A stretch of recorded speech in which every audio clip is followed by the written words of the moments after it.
Good morning, good afternoon, and good evening, and welcome back to another edition of Locked On Seminoles. What's up, everybody? It's your boy Drake here. Happy Friday, as always, and thank you for making Locked On Seminoles your first listen each and every single day. But I'm bearing the lead here a little bit, and in just a few short moments, I will send y'all off to Dave and Max and a very, very special guest that we have in store for you guys today.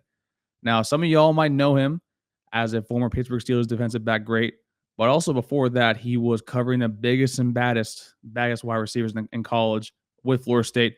We have Mr. Bryant McFadden, the number 8 overall prospect in his recruiting class, the number 1 defensive back in his recruiting class, on the show for y'all today. We asked him about his recruiting journey from South Florida, Hollywood, MacArthur High School to FSU, why he chose there, why he spurned the University of Coral Gables, his time in the NFL, and also going from covering the most elite wide receivers in college and the NFL and switching over to covering them on the sidelines in the booth as an analyst for CBS Sports, and also with his podcast, All Things Covered with Patrick Peterson. Now, folks, thank you all so much for making Locked On Seminoles your first listen each and every single day. And I'm not going to lie to you, it hurt a little bit to not be on the podcast for this one. I'm a big Steelers fan. I also was a big Bryant McFadden fan with him and Ryan Clark and Ike Taylor being in the backfield. But hey, sometimes you can't be there for everything. But I know Dave and Max brought it, and it's a great interview. I loved editing it. And Bryant, thank you so much for coming on. And with that being said, let's go on with the show with Dave, Max, and Mr. Bryant McFadden. Our Locked On Seminoles, your daily podcast on the Florida State Seminoles, part of the Locked On Podcast Network.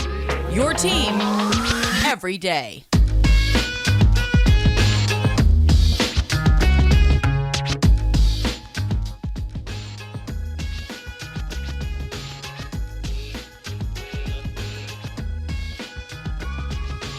Folks, we are here with a legendary player and journalist, Bryant McFadden.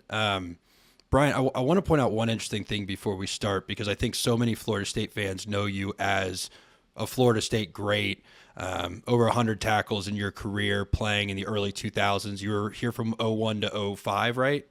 04. 04. You've won 2 Super Bowls. You can see the Lombardi trophies in the background. You had a hell of a career there. But what was so interesting is I went back to find some of your highlights before we did this interview, and I put in Bryant McFadden highlights, and it's all of your journalism. Like, when you search your name, it takes so long to get to your actual football playing, and that's so rare for like former players to be that successful as quickly as you have in the journalism field. So it's cool that you've literally been at the top of your field no matter what you do, and now you're crushing it with the journalism side of things too. So I guess if you don't mind, we'd kind of like to start from the beginning though, and just do a brief overview of your time at Florida State. You were the number 1 cornerback coming out. You were a 5-star recruit. I think you were 30. You were. We didn't write down where you were overall in your class, but you're a 5-star recruit, number 8 in your class overall. First of all, just what made you pick Florida State? I mean, I know they were coming off obviously a period of greatness, but what was the final nail in the coffin for I'm going to go be a Seminole? Final nail for me was having the opportunity to be coached by Bobby Bowden and Mickey Andrews, and looking at their long laundry list of prolific guys they helped mentor and develop. I wanted to be a part of that regime as well. And specifically speaking on the defensive side, Mickey Andrews was known as one of the best defensive-minded guys in college football, not to mention he was hands-on with the secondary. So when you talk about some of the iconic defensive backs that I grew up watching, that I grew up admiring, he coached those guys in Tallahassee, starting with Deion Sanders, Leroy Butler, who just got inducted into the Hall of Fame, Terrell Buckley, Samari Rowe, Clifton Abraham. I mean, I can go on and on and on and on and on. And knowing that he would be hands-on with me was the final nail for me in deciding to go to Florida State. Bryant, obviously Florida State likes to call itself, we like to call ourselves DBU for the reasons you just mentioned. You grew up in South Florida. I imagine there may have been some pressure to go to Miami. Why wasn't it the Hurricanes? Yeah, no question. It was a lot of pressure. Growing up in Hollywood, Florida, only maybe 40 minutes from the campus down in Coral Gables. So many Hurricane fans in that area. I was being bombarded with Hurricane fans saying, oh, I need to go there. I better go to Miami. It's only right. Go to your hometown school. But what made me decide to choose Florida State outside of what I just expressed to you guys was Butch Davis. I felt like Butch Davis would eventually leave. And I remember when he came on a home visit to see me, that was one of the first questions that I asked him. I said, would you be the head coach at Miami if I decided to go to Miami throughout my entire time there? He said, yes. I didn't believe him.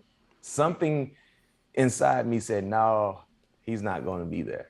Yeah. And I didn't know exactly how things would work out if there's a new coach in place. You know what I mean? Because you don't know if it's going to be an entire changeover with the entire staff, or would just the head coach leave? Will he take other people? Who would come in? I didn't know.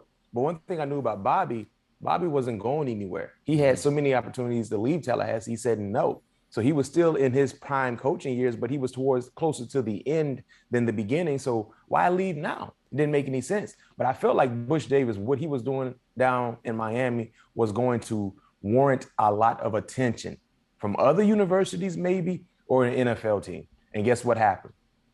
He eventually left. Oh, yep. I mean, sorry. You're right. You're right. No We're not taking shots here. Yeah. So that was, that's what kind of made it easy for me to change my direction in going up north.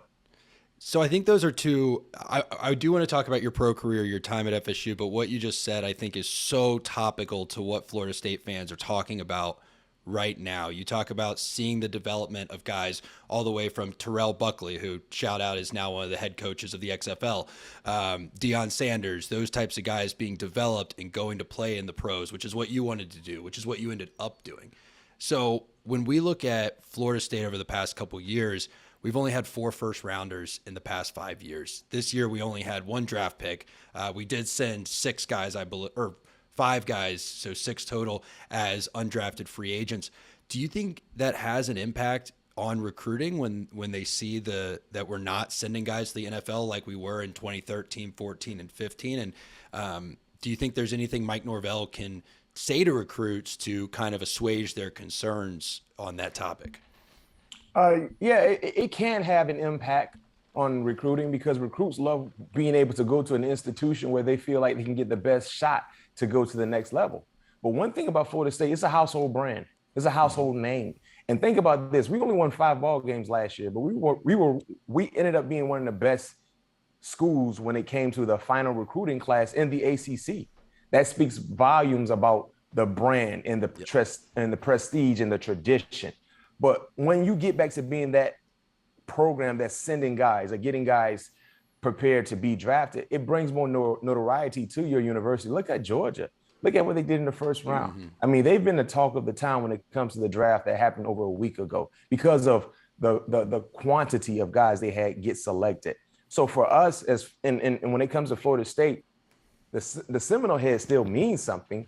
But if you can get back to being consistent and more relevant, it would have a bigger impact than what it has now because of people want to be involved and associated with winners. Yep. Winning ball clubs have draftable players. They have a lot of drafted players. Good teams in college football. Look at the playoffs. Teams that make the playoffs, teams that are super competitive, they got guys that go on to the next level. And that's what we got to get back to being, being what we used to be. And that's one of the reasons why I went to Florida State as well. They had they were getting ready for the national championship game against Virginia Tech. They just beat Virginia Tech in January. I'm like, I want to be a part of that.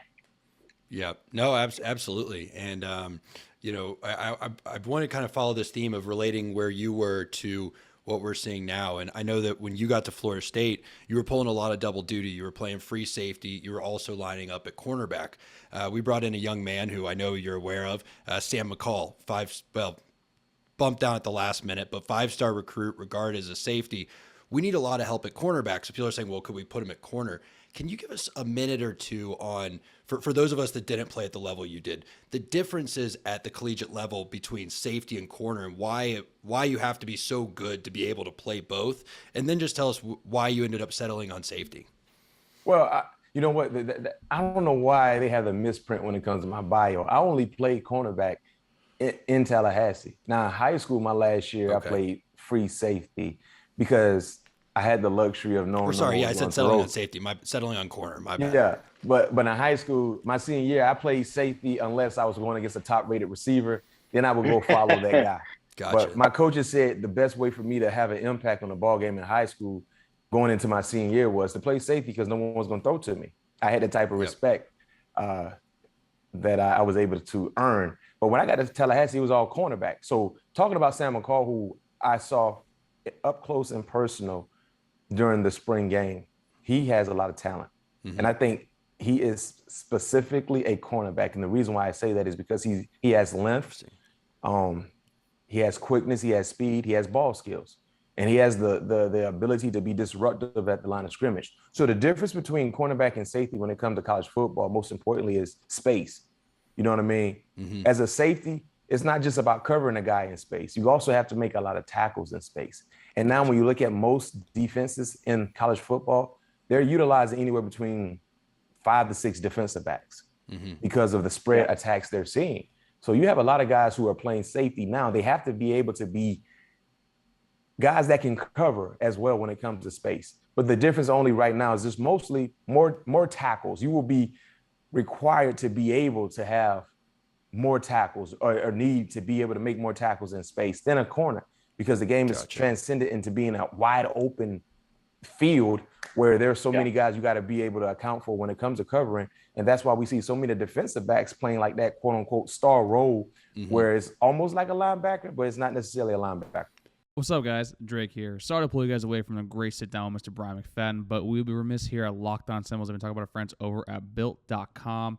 Built.com with the delicious Built bars. You know that I'm already the Cherry Barcia Casanova. You have Max as the Brigadier General, the Peanut Butter Brownie Brigade, and you have Dave as the Cookie Dough Connoisseur. But, folks, if you don't like those 3 flavors, there are 16 delicious flavors to choose from. And also, have you tried the puffs? The birthday cake puffs is basically like dipping your finger into a plastic pillow of birthday cake frosting, and trust me, folks, it is delicious, it is nutritious, with only 150 calories, 16 grams of protein, and only 9 grams of sugar. It's a delicious flavor. It's a limited time, so if you want to head over to Built.com right now, use promo code LOCKED15, that's LOCKED15, and you'll get a 15% welcome bonus off of your order. Once again, promo code is LOCKED15, LOCKED15 at Built.com. Get those birthday cake puffs, get the Built bars, and folks, let's get healthy together. Now back to the interview with Mr. Bryant McFadden. That's why guys like, I guess the best examples of that would be most recently a Hamza Nasruddin, right? He was just so good at tackling in the open space at safety, so the Jets have moved him down into that star role of, that makes sense. Now, Bryant, you're around this is the last one for me, Dave. I'll let you chime in next. But, like I said, what you've done as a journalist is incredible. You look at, and I don't mean that lightly. Like every former player, has a perspective and, could give you their perspective, but there is an art form to getting into the field at the level you've gotten into it at.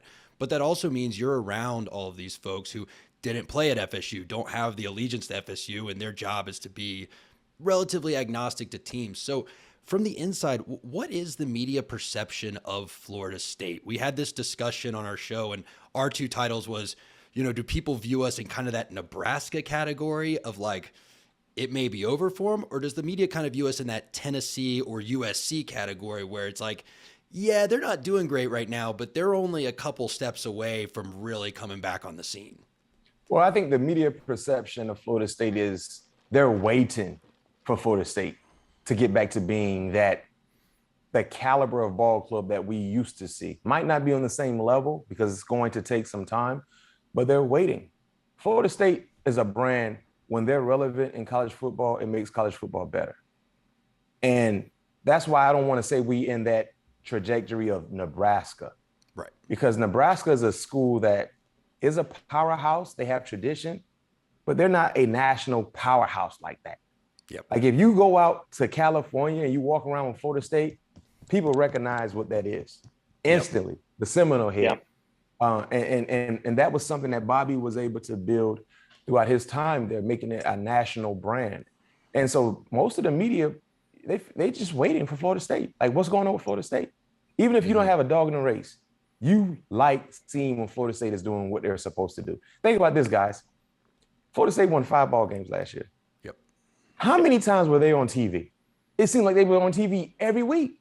Yep. Right. Still, losing teams don't get an opportunity to be televised nationally or even regionally sometimes on a national broadcast.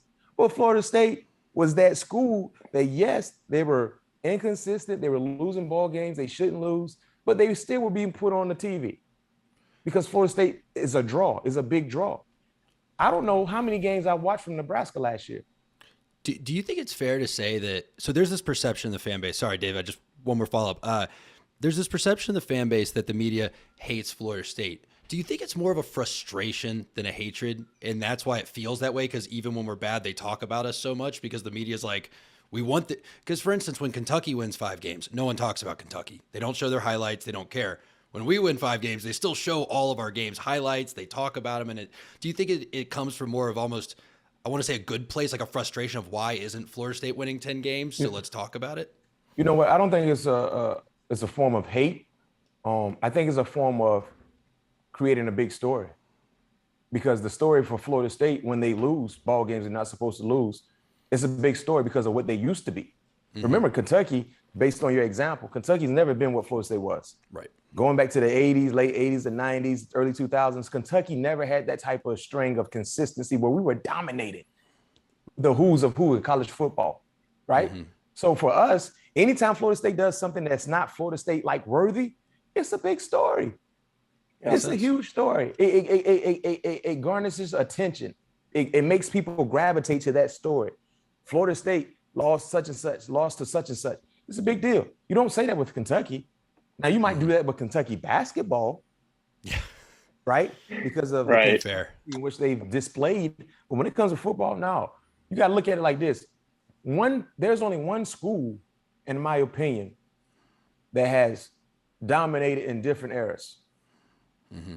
Florida State started their dynasty in the late 90s. The entire 90s was all Florida State. And going into the early 2000s, it was still Florida State. Mm-hmm. So when you look at that consistency compared to some of the other universities, blue blood football programs, no one did that. I mean, you still look at the top 4 finishes they had. I think that record still stands today. Yep. It's and not straight even close. Years of finishing in the top 4. Yep. And I think about Alabama got knocked out of that, right? Didn't they have a year? Didn't they just finish 5th like 4 years ago? So I think but I think it's like 15 straight years of finishing no top 5. Top 5. Yeah. Top 5 or top 4. Yep. So it's gonna be tough to ever see that again. You might not ever see that again. Right. And like you said, with Alabama, it seems like they've had a chokehold on college football for such a long time, but they still haven't been able to surpass that number. Yep. Brian, let me get back to something you said earlier. The stability of Florida State in terms of you knew who your coaches were going to be was something that attracted you to FSU. Right now, we're on our 3rd coach in the last half decade for various reasons. A lot of people thought Jimbo may end up being that guy. Obviously, he left for a multi-100-year deal at Texas A&M.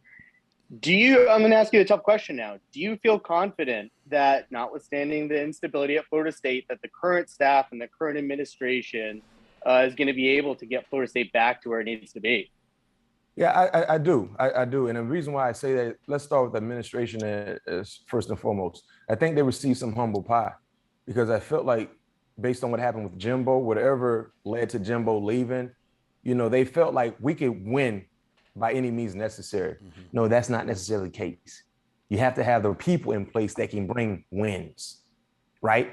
And now seeing what they've done with Norvell and his staff, they understand we have to make sure we have not just the right people in place to get these kids to go in the direction they need to go, but we also need to have the backing in place, the resources, the funding, because you can have the best race car driver in the land in your garage, but if his car is not up to speed, if it's not updated, there's only so much he can do with that car. Yep. So that's the nature of college football right now. When it comes to facilities, when it comes to recruiting, when it comes to making sure these players have the best resources possible for them to go out and do what they're supposed to do, you have to go out and adjust. And for Florida State for such a long time, when Bobby was there and throughout his heyday, it wasn't too much you needed to do because everyone was going to Florida State. Yep. Everyone wanted to go to Florida State. Now, it's not just about going to Florida State. You got schools. Look at in-state alone. You got prominent guys going to UCF and South Florida and just leaving the state, going elsewhere because so many universities are doing other things outside of just winning ball games and recruiting that's warranting and getting kids to come to their said school. Yeah, and I think that the adapting with the times thing is a really interesting point. First, you hit on race cars. I'm a big F1 guy, and that's F1 is not like NASCAR. All the cars are different, and that's why you see the best drivers aren't always the winners. It's the best cars. But I think that we saw that with Florida State. They didn't pivot. You have a lot of businesses that start out as a scrappy startup, and then they become a multi-billion-dollar business, and they don't pivot, and that causes the death. And I think Florida State loved the identity of the scrappy, under-resourced, we're punching above our weight. We'll play anyone, anytime, anywhere. And it's almost like around 2006, 2007, once we realized, oh, wait, we're Goliath now, we didn't start building the infrastructure that you need to maintain being Goliath. Like you look at just off the field staffing, schools like Georgia, schools like Alabama, LSU were building these massive networks of analysts and recruiting coordinators. And we didn't start doing that until 2017, 2018. And I like your definition of like, they got some humble pie and realized, hey, what got us here won't get us to that next step. And we need to go back on it. Yeah. And speaking of that, when it comes to recruiting, I think Jimbo was the coach that kind of got having a private jet in place when it comes to recruiting. I think for such a long time, our coaches were flying commercial. And in Tallahassee, there's not a lot of straight flights. Keep in mind, I grew up in Tallahassee. If you got to go and went to New school York, there, you probably gonna have to make a stop somewhere. If you got to go to Texas, you probably got to make a stop somewhere. If you go to Atlanta, that's a straight flight. If you go to Fort Lauderdale or Miami, that's a straight flight. But think about some of the other places you have to go to see so many recruits in a short amount of time. You got to make a stop. Jimbo was like, even coming to you in Fort Lauderdale, right? Like, or in Hollywood, they'd have to go to Atlanta and then go to Fort Lauderdale. Maybe they got a direct flight. Yeah, maybe. But your high school is 30 minutes from Fort Lauderdale Airport? There's small airfields a private jet can land in, right? Exactly. So those are the things that we kind of needed to get caught up with when it comes to the neighborhood in college football, because your neighbors were doing that plus more. That's why some of these prolific coaches, they can go out and see almost 6 kids in a day because they jumping on a private. Kirby Smart has a helicopter, that he's flying around. So these are the things that we needed to get updated with. And like I said, I think the administration kind of received some humble pie with how they handled the coaching and the staff development. And now seeing, okay, we got to do more. Of course, you hear the next big plan is the all football facility. Catching up with the who's of who in college football. Because one thing I know about college football, if you don't keep up with the Joneses, you're going to get left behind. Yep. When it comes to sports, you want to keep up with the Joneses. In reality, in real life, that's not a smart thing to do. But if your neighbors in college football, if they just built a new house, they just added a new car, you better go ahead and build a new house as well. What's up, guys? Drake here. Sorry to pull you guys away just for one more time from our wonderful interview with Mr. Bryant McFadden, but we would be remiss here at Locked On Seminoles if we talk about our friends over at betonline.net. Our partners at betonline.net continue to be the #1 source for all your betting needs and sports info.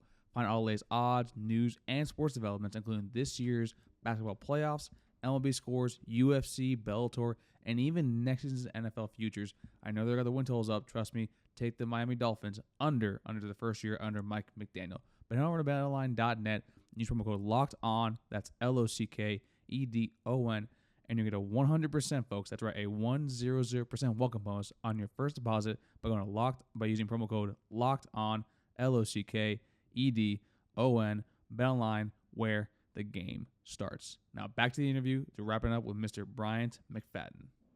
Yeah, and Brian, I'm glad you said that because it seems like the latest keeping up with the Joneses, just one more thing every day now is NIL. And it was already hard enough with the, improvements in infrastructure to get players from the state of Florida to stay in the state of Florida. That was already tough. And then it was the football only facility and everybody's facility boom. And now it's NIL. A lot of coaches are coming out, including BYU's coach just this week, saying 18-year-olds shouldn't have millions of dollars in their pockets. What's your feeling on the NIL situation, and I guess how it might affect Florida State? I mean, I think right now it's a little reckless because of what is happening in college football. It's kind of taking away the integrity when it comes to recruiting. Now, granted, you had some schools doing things they had no business doing anyway. But with the NIL, these kids are more concerned about what they can get off the football field than what they can get on the field. They're more concerned about opportunities instead of the depth chart. You know what I mean? I think that takes away the integrity. You want to go to a university, number one, where you can play, and number two, where you can develop to be the best man on and off the field, academically and on the football field. Now it's about, okay, can you trump this NIL opportunity that I'm getting over here? Can you give me more? If you can't give me more, I like their football program better, but I'm going here because of the here and now, what I can get right now. And you can't really fault a lot of these kids because, hey, you guys read my bio when I came out. I was a 5-star. I was a top 10 player in the country out of all positions. Who knows what type of NIL opportunities I could have got? Seriously. You know what I mean? So it's hard for us as adults to tell these kids, no, you shouldn't do that. But one thing we have to do when it comes to our university is keep up with the Joneses, get creative. And, briefly, I'm in the works of creating something that could be NIL beneficial for Florida State. I don't want to say too much about it, but I have something planned, company related that I'm creating and I'm a part of. That's something that I think could definitely be beneficial for Florida State. So just stay tuned to the most, newest announcement coming from me here in the near future regarding that. Yeah, well, we'll look for that, and hopefully we can get like a blurb from you when that comes out. Last thing I want to ask you about before we let you go from here is that you had the opportunity to play with some absolute legends. I mean, you yourself are one of those people, but you look at the resume and you look at the 6 degrees, right, of Bryant McFadden. It's like you were coached by Bobby Bowden, Mickey Andrews, Mike Tomlin. You were on the team with Roethlisberger, all those guys. I have 2 here. Who was your favorite player to ever play with, just to be on the field with from a competitive standpoint that like pushed you in practice, that maybe it was the guy that you hated during practice, but you loved at the end of the season going, yeah, he made me better. And then who was the freakiest athlete? Because you've seen some freaky caliber of athlete, but in your mind, who do you think even amongst NFL players, that dude was built different? Wow. So to answer your first question, it's a very, very difficult task for me because when I played in Pittsburgh, I played with so many great guys. So many great guys. I mean, in my time in Pittsburgh, I played with 3 Hall of Famers. Jeez. Think about that. Jerome Bettis, Troy Polamalu, who just got in over a year or so ago, and Big Ben, who will get in at some point. And you can throw in Hines Ward into that conversation as well as a guy who hopefully will get in. So that's 4 Hall of Famers. Think about that. How many guys can say in today's game, they played with at least 4 Hall of Famers? Yeah. So to answer your question, it's tough. I played with so many great guys. We had so many good people in Pittsburgh. That's why we were so successful, because good people do good things. You know what I'm saying? You want to associate yourself with great people because the energy they give off is something that's so impactful. But I'll go with Troy. And it's funny that I mentioned Troy because me and him actually spoke yesterday on the phone, just catching up. And that's the thing I love about our relationship in Pittsburgh. We still connected. Yep. It's a group chat of us of about 20 guys in a group chat that all play together. But I'll say Troy because Troy was just so special. Troy was a unique character. Well-spoken, soft-hearted, kind, generous, polite, lovable. But on the football field, straight animal. Yeah. Straight animal. You didn't want no parts of 43. Off the football field, Troy's the type of person you can say, hey, I got my 3-year-old. I don't have anybody to watch. I know you're not a licensed babysitter, but can you watch my 3-year-old? And wouldn't even care. He's just a great guy, great guy, kind spirit, one of the best individuals I've been around. But his ability to go into a football game and turn into the beast that you guys saw. Yep. Yeah. It's something I couldn't understand. Like, how can you do this? How can you be so nice off the football field and lovable, but turn into a monster in the football field? But his work ethic, how he went about his business, and his willing to help people, regardless if you played the same position he did, if you didn't play another position. His willingness to help people and be there for them is something that I was so impressed to see. So I go Troy. Your second question, the freakiest. Can I add one thing? Sorry. It's just, It was so cool to hear you say that. So my first job out of college for 2 years, I worked for a guy named Tom Rooney. So he was Dan's nephew, Art's grandson. And when you would talk to him about the Steelers, obviously it was his family, all that.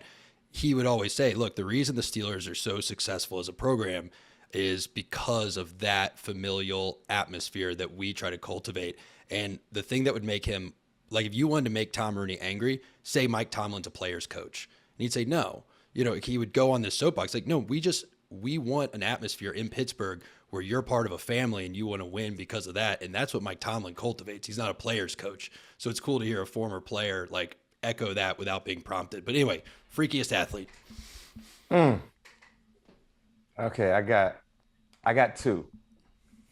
Brett Kiesel, who will play with in Pittsburgh, 6'6", 315, 320. He was the R4 on kickoff. And if you're the R4, you're a guy who has to maneuver through things. So imagine someone who's 6'6", 300 plus running down on kickoff, and he's the R4. And the R4 is a spot where usually you have little guys playing, like myself. And what made Brett Kiesel so special, he was so athletic. He was like an All-American in basketball, high school basketball. So Brett Kiesel, when we used to play basketball in the summertime, in the offseason, Brett would be a guy who can bring the ball up as a point guard. He was like the Joker before the Joker who plays for the Nuggets. Crazy. And his handles, his dunk, his ability to dunk, just jump through the roof. Like I said, he was 6'6", 300 plus. Yeah. So that was like, wow, you're not supposed to be that big and that athletic. In the beard, probably. And he had a jumper, pounds. prolific jumper. And then I'll say Dominique Rogers-Cromartie, who I played with in 1 year in Arizona.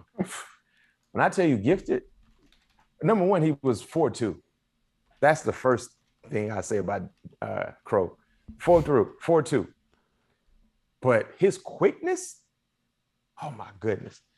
Like, some people are fast, but they're not that quick. Right. But his quickness, oh my goodness. His 0 to 60 was so elite. And Antonio Cromartie is in that category as well. And those two are cousins. And I had both on my show, my podcast, All Things Covered. And, their family. And Crow said he's the fastest. Dominique said he's the fastest, Cromartie in the family. And then Antonio came out and said he's lying. You know what I mean? So I would love to see those two race. But Crow, who I played with at Florida State as well, 6'3", ran in the high 4.2s, low 4.3s, just a freakish talent, was super athletic as well. So those are the guys I probably highlight. My favorite Cromartie story, and then Dave, I know you got one more. My favorite Antonio Cromartie stories. I grew up in Tallahassee, and I remember we played. This was a senior when I was a freshman. We played Lincoln, and they said, so we didn't know who this freshman returning kickoffs was, so we decided to kick to him because we knew the other guy was fast. And Crow returned it for a touchdown, and he's like, we were about 12 yards away from him when he crossed the goal line. And he's like, we went back to, and they were like, don't kick to him anymore. No doubt. Yeah. No So, doubt. Bryant, I'll give you an easy one to end on. You mentioned that it's weird to the media, and I think to people across the country, when FSU isn't good, they're kind of just waiting for us to come back. We're in a weird position where all of the big three are down. That doesn't happen very often. I know where your allegiance lies, obviously, but would you rather all three be competitive and playing good games, or would you rather just FSU be really good and Miami and Florida still be down? Just FSU really good and those two schools down. I don't like them at all. Yep. I know people say, what's good for college football? No, it's not. It's only good for Florida State when Florida State is winning. Everybody else can be in the dumpster. For all I care. Yeah, love it. You still get the trophy. Hate is real when it comes to Miami and Florida. If I went to, I'm not one of those guys who love Florida State, play at Florida State, but want to see those two schools doing well. No, let them stay in the dumpster. Yep. No, exactly. At Florida State in the ACC, you got to win all your games to go to the playoff anyway. So how good they are doesn't really end up mattering. Brian, thank you so much for joining us, man. We know you're a busy guy. I mean, again, just look at the backdrop: 2 Lombardi trophies, an Adrian Peterson jersey back there, which that's Pat Peterson. Oh, that's a Pat Peterson jersey. Yeah. Okay, gotcha. Well, Peterson Vikings, but I'm sure there's a cool story behind that. Again, amazing college athlete, 2-time Super Bowl winner, amazing pro athlete, and a phenomenal journalist. Can you give real quick, tell the folks where all they can find you? I know that you're all over the place covering everything sports, but where can folks find more of your content? They definitely can find me on social media. Facebook, Instagram, Twitter, same name, BMAC_sports talk. Give me a follow. I definitely follow you guys back as well. Find me on CBS Sports HQ daily. Talking NFL football, talking fantasy, talking gambling, talking college football. You also can check me out on my podcast that I do with my cousin Patrick Peterson. That's why I have his jersey up. All Things Covered. You can find us anywhere where podcasts are found. We also have a YouTube channel as well. Just hit youtube.com/all things covered. Please give us a subscribe and let us know how you feel. We respond to comments, and we talk not just Minnesota Vikings football, we talk everything. Hint the name, All Things Covered. So we try to cover everything involved when it comes to relevant news. Awesome, man. Well, thanks a lot for being here. We appreciate it. Bryant McFadden, you're the man. Thank you, and hopefully we'll talk to you again soon. Thank you for having me. Thank you, Bryant.